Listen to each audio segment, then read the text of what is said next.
di bentangan utara Pulau Jawa, membentang sebuah jalur yang namanya cukup untuk membuat bulu kuduk berdiri, Alas Roban. Terletak di Kabupaten Batang, Jawa Tengah, ia bukan sekadar hutan belantara biasa. Alas Roban adalah saksi bisu kekejaman sejarah, tempat ribuan nyawa melayang, dan kini menjadi sarang misteri serta kisah-kisah supranatural yang tak pernah usai. Jalur berkelok tajam, tanjakan curam, dan jurang menganga diapit pepohonan lebat yang seolah tak pernah tidur, menjadikannya salah satu ruas jalan paling berbahaya dan paling angker di Indonesia. Kisah kelam Alas Roban bermula pada awal abad ke-19 di masa Gubernur Jenderal Hindia Belanda Herman Willem Daendels. Ambisinya besar, membangun jalur pos dari Anyer hingga Panarukan, sebuah proyek monumental bernama Astorisk Groot Postweg Astorisk. Jalan ini dirancang untuk mempercepat pergerakan pasukan dan distribusi logistik di seluruh Jawa.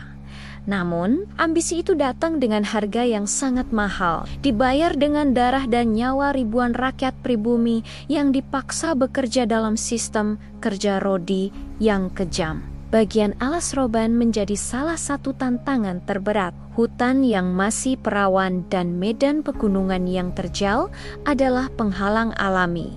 Daendels, yang dikenal dengan julukan si Jenderal Guntur, karena temperamennya yang meledak-ledak, tidak peduli, perintahnya mutlak, jalan harus selesai. Tidak peduli berapapun korbannya, ribuan tenaga kerja dikerahkan. Sebagian besar adalah petani dan penduduk desa yang tidak memiliki keahlian membangun jalan. Mereka bekerja tanpa henti di bawah terik matahari dan guyuran hujan dengan gizi yang minim dan perlakuan yang brutal. Kondisi kerja yang ekstrem, penyakit tropis yang merajalela, serta kecelakaan kerja akibat longsor atau terjatuh ke jurang menjadi pemandangan sehari-hari. Kematian adalah teman akrab. Setiap hari, puluhan, bahkan ratusan pekerja tumbang. Tubuh-tubuh tak bernyawa itu tidak diberi pemakaman layak. Mereka seringkali hanya dilemparkan ke jurang,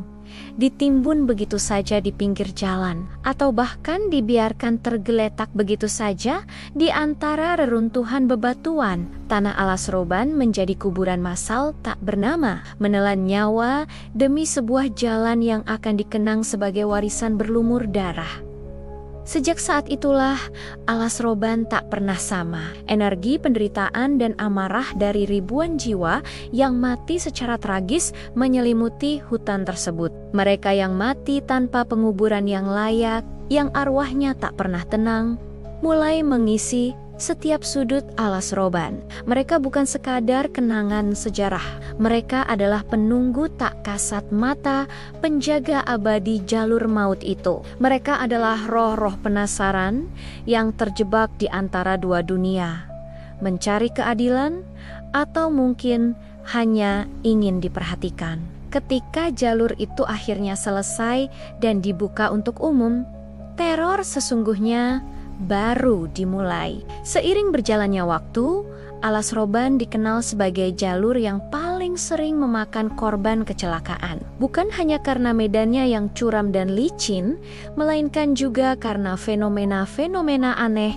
yang kerap dialami para pengendara. Banyak kesaksian mengungkapkan bagaimana suasana Alas Roban bisa berubah drastis secara tiba-tiba. Dari awalnya cerah dan lengang, mendadak bisa diselimuti kabut tebal yang datang entah dari mana, membuat jarak pandang menjadi nol. Lampu kendaraan seolah tak mampu menembus pekatnya malam di sana. Seringkali pengendara merasakan hawa dingin yang menusuk tulang, diikuti oleh bau melati atau kemenyan yang kuat, padahal tak ada upacara adat di sekitar. Penampakan adalah hal yang paling sering diceritakan. Pengemudi trek, bus, atau bahkan pengendara mobil pribadi kerap melihat sosok-sosok samar menyeberang jalan secara tiba-tiba. Ada yang berupa bayangan hitam, tinggi besar. Ada pula yang berwujud perempuan bergaun putih dengan rambut terurai, berdiri diam di pinggir jurang,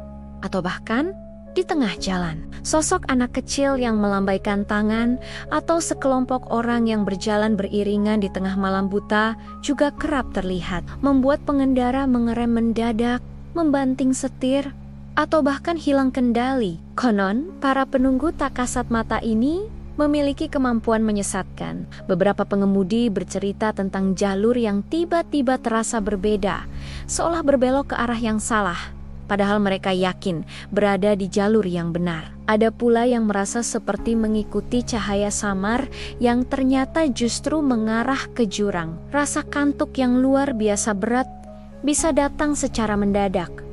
Bahkan bagi pengemudi yang sudah istirahat cukup, bisikan-bisikan aneh yang tak jelas asalnya seringkali terdengar di telinga, mengajak bicara atau sekadar membuat pikiran kacau. Bagi mereka yang mencoba bersikap tak hormat atau meremehkan keberadaan para penunggu, akibatnya bisa fatal. Kendaraan mendadak mogok tanpa sebab, ban kempes secara misterius, atau mesin mengeluarkan suara aneh. Konon, beberapa pengemudi yang berani berbicara kasar atau buang air kecil sembarangan di area alas roban tiba-tiba mengalami halusinasi parah atau bahkan tersesat berputar-putar di jalur yang sama selama berjam-jam, seperti terperangkap dalam lingkaran tak kasat mata. Penduduk setempat dan para sesepuh selalu mengingatkan untuk menjaga sikap dan perkataan saat melintasi alas roban. Tidak menginjak rumput sembarangan,